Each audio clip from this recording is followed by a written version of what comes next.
And welcome back to another episode of the Brutally Honest Loan Officers podcast. I am Derek Brown, and with me today, as always, Stephen How Drake. is that today? What's up, buddy? Still here. Still here. How you doing? How was your Doing weekend? good weekend. Hung out with some friends. Went to Epcot yesterday. Good Look at weekend. you. A little Epcot. Yeah, weather was really nice. Saturday kind of meh, but yesterday it was nice and cool out. So after nap time, went to Epcot. Went around the world. Had some food and drinks and snacks for the kids. You know, nothing crazy.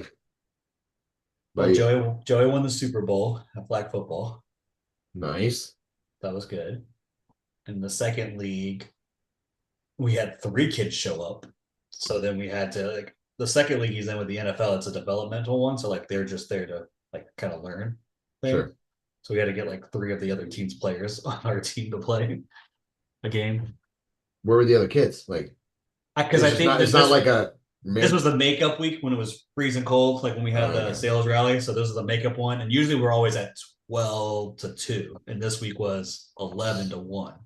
So some people show up at 12 to 12:30 because that's usually that practice window. And so they were getting there at 12:30. I'm like, yeah, we're halfway through a game. Dang. Even the other coach was like, what happened? I was like, you didn't read the thing, did you? And he's like, nope. But oh well, it was our last game. All good. But besides our weekend, some stuff has been shooting off around the world right now. Shooting off. No pun intended. No pun intended. So, if you have a loan officer friend, give them a hug today because we have been doing great as far as interest rates. We fell below 6 to end last week. 10-year Treasury is going down, and then this weekend happened, and we're not trying to, this is not a political podcast. You're not going to hear us give our point of views and stuff like that. But when we go to war, uh, things typically happen with the market and Yeah. interest rates. So I've had a couple people asking me, like, Derek, with everything going on, what's going to happen to interest rates and where this war is being taken place. It's probably not good for rates. So we're gonna go through that, discuss whether or not rates are gonna end up going higher or lower and what that looks like. Yeah, it definitely is kind of a breakdown because mortgage rates are really backed by the bond market. Usually, when there's uncertainty in the market, not just a war, but almost anything, the investors feel uncertain in the market, they will pull money from the stock market and then start buying bonds. When they keep buying bonds, that's what's driving those mortgage rates up on there. So that's what usually happens with them. Yeah. So we've said it before. If you want to try and follow where rates are going, mortgage rates, follow the 10-year Treasury. When that's going down, mortgage rates are typically going down. When the 10-year is up, mortgage rates are typically going up. So as Yeah. of 10:19 this morning on March 2nd, it is up 9 points.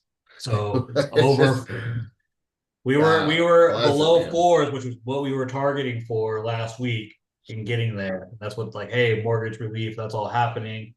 And now it is over the four again. Yeah, I mean, inflation data that came out, the PPI report, jobless claims, like everything was coming out kind of, either around expectations. And so we had some stability for the last few weeks. Mm-hmm. And I've always said that stability is the best thing for us because then there's just not dramatic movements in interest Yep. rates. It's predictable. And like I just And said, once investors are suddenly they're uncertain what the market's going to do, they go buy the sure thing of the bond. right. And but there's also times where uh it depends on like how long we think something is going to last. If we think it's just like a little blip on the Mm-hmm. radar, no big deal, and it'll be like settled soon, you may not see like a big reaction in the market. Yeah. But when that little blip could also have a major impact on oil, you're going to see some changes. And that's kind of what we're looking at right now. The biggest conversational piece when it comes to, our market is oil because oil has a huge effect on inflation. And if we think inflation is going to go up, interest rates are going to go up as a result. Exactly. So as Derek was saying, like where this is happening is Iran, Israel, and the U.S. and now other countries are saying, "Hey, we're attacking Iran, regime change or whatever they're trying to do." Is that where the oil comes in and out of near Iran and all these other countries is that the Strait of Strait of Hormuz. Hormuz. Sorry, I was trying to look for the exact word of it. Hormuz, and that strait, about 20% of the world's oil travels through there. So right now, unless they have to, they're not traveling. There's a lot of companies that say, "Hey, we're not moving our oil through there right now." Well, okay, so you've got, let me pull up a little map so we can kind of go like Saudi Arabia, Iraq, Iran, UAE, Oman. Those are all countries that are around the Persian Gulf. Yep. The Persian Gulf, and then to exit the Persian Gulf, you go through the Strait of Hormuz to the Arabian Sea and then out to the world. Well, most of that goes typically to Asia. But because 20% of the world's oil travels through that little strait, and you've got to go above UAE and Oman, and it's right below Iran. So Iran is this huge country above it with a bunch of little other countries like below it. So that's what we're kind of looking at. And Iran wants to probably say that they own the Strait of Hormuz. It's a international body of water. Like you can't own it. Yeah. But Iran acts like they own it. Acts like it. Because it's so the ship's got to go so when they're going through that area, they can avoid Iran most part until that strait. Once they go into that strait, I think it's what they're within. I want to say it was within 30 miles of Iran. Let's see Right. how close.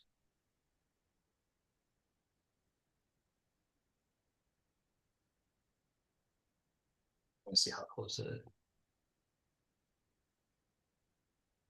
Anytime there's a conflict that's disrupting oil supply, energy prices are going to spike. And when energy prices go up, that can push inflation higher. And inflation is the biggest enemy of lower interest rates. So while we were seeing all this improvement over the last few weeks and decent stability, and if you were tracking the two, interest rates are just very slightly coming down. Week after week, we're seeing a little bit of improvement, a little bit of improvement. Only to have this morning just jump. And it's frustrating too. Like I have a client that went under contract over the weekend, and for the past couple of weeks, we've been looking at interest rates, it stayed about the same. So now when I go to lock in their interest rate, I mean it's going to be higher than everything we talked about over the last couple of weeks. I can't stand that. And I'll have most of my clients, I've earned their trust, and they understand. I'll try to explain what's going on too. But it feels like when I say you're at 5.75 and then all of a sudden we go under contract and I'm saying you're at 6, like what kind of bait and switch are you doing, Derek? Like, I don't want anybody to say that. Hopefully they watch the news, they understand it. And so the question I always get then is, should you lock now or should we wait and see if this settles down? Yeah, I say you lock and wait. Exactly. Yeah. We have a flow down policy. Now, if we didn't have a float down policy, I don't know. Because when we lock in, we create the worst case scenario. Basically, it's not going to get worse than this. Yep. Because we locked it in. If you don't and interest rates go up, you're kind of screwed. If you don't and interest rates go down, some will say like, oh, like, I managed the market and I knew, but oh man, there's so much risk in that. I had a client one time who was adamant about not locking. I was like, all right, we had a longer contract period. They had to sell their house, and I was like, all right, like, I mean, it's your choice. Like, I can't force you to lock the interest rate. I'm telling you what I would advise. And interest rates did nothing but go up. And then in order for him to have the same interest rate that we quoted at the beginning that I could have locked in, it would have cost over $20,000. However, sometimes if we would have just locked. You should have just been like, hey, by the way, I just locked for you, just so you know. Like I did. He was adamant. It's so crazy. Some of those people like that. That's why I tell people, yeah, we lock it now. We did one. We just looked. A 90-day lock was actually cheaper than a 60-day lock. Because we had a client that was just over the 60-day. I'm like, I really don't want to wait 5 days for that. So let me look at 90 day. It was cheaper. I was like, I'm gonna lock that. So sometimes even looking out further, just locking it, and then they know they're protected. You're protected with that. So When we had our refi boom, 45-day locks were cheaper than 30 days for a while. There's a lot of yeah, that going on a couple of years ago. yeah. So, So okay, we're kind of now you and I are just going. on a tangent. All right. So why have markets not really? I mean, we've had honestly going up 9 points on the still 9, going up 9 on the U.S. Treasury is not as big of a swing as I thought it was going to be compared to like I felt like it would have been double digits, but like double digits in the 20s. They only have going up 9.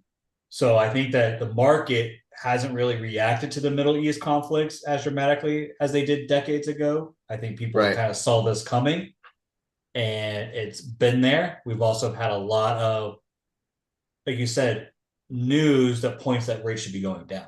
So, like, yeah, there's a little tick up, but so much other stuff is pointing to go down that it's not really letting The that tick up happen. and the best thing that could happen for us right now is that this is resolved quickly. Mm-hmm. Because if it can be somewhat quickly resolved, then I think we'll get back to where we were before. And like history, usually repeats itself. So we've got, let me pull this up. Soleimani assassination in 2020. That was in January. January 3rd, oil prices were $60 a barrel. The 10-year was at 1.79. January 6th, so 3 days later, oil prices went up to $66 a barrel. 10-year went up 10 basis points. Yep. And then the 13th of January, so now we're talking 1 week later, oil was back down to 58 and the 10-year was at 1.81. So it That's went when down 8 we basis killed points their top general, right? in 2020. Yeah. Then we had October 2023, the Hamas attack. October 6th, oil was $82 a barrel. 10-year was 4.7. October 20th, so got a few weeks there, or 2 weeks there. Oil had gone up to $90 a barrel. 10-year was at 5, so a 30 basis point increase. And that's, That was a jump. we're tracking towards that right now. We got a 9 basis point increase. And then October 27th, 1 week later after that, oil was back down to 83 and the 10-year was at 4.83. Oh. And then 2025, last year, in June, we had the 12-day war. Oil was at $65 a barrel. 10-year treasury was at 4.36. Oil then went up the following week to $74 a barrel. 10-year basis or 10 basis point increase to 4.46. And then 1 week later, June 23rd, oil was back down to $67 a barrel. 10-year 4.29. So in every single one of those cases, both oil prices and yields settled down to where they were previously or even lower in the following weeks. So the best thing that can happen for us is that this is resolved quickly. Yeah. And I think part of it is that you're seeing is like I've seen Secretary how do you say his name? Secretary of War. Like he's basically put out a 3-part mission saying this is what we are doing. It's not an endless war, it's not Iraq.